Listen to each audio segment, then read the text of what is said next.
ของแล้วนะขอโทษแก้วตาถ้าเห็นให้น้องคิดนานหักเจ้าอยู่ดอกแต่อายมีเมียแล้วเด้อก่อนคำสิลอยกะยานมีกันขอโทษนำเจ้าเด้อ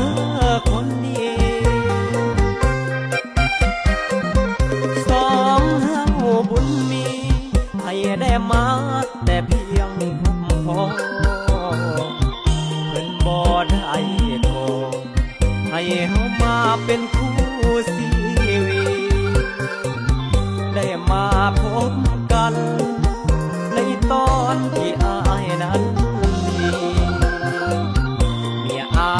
ยคนนี้ใจดีหักเพียงแต่อายพอกันตอนสว่างตอนอายนั้นมีเมียแล้วเหลือใจแท้เด้น้องแก้วแต่กี้ไปดีอยู่ใสตอนอายเป็นบ่าวยังรอบ่มีผู้ใจ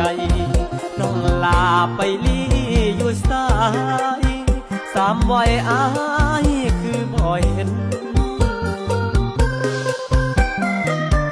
หัวใจดวงนี้อายมีเจ้าของแล้วนะอยากเลือกแอวบางแต่ย่านเมียของอายลำเพ็ญจึงขอให้เจ้าคนงามไปสถานเพื่อเย็นศาสตร์นี้อายบ่อยากเห็นน้ำตาของคนนักหนา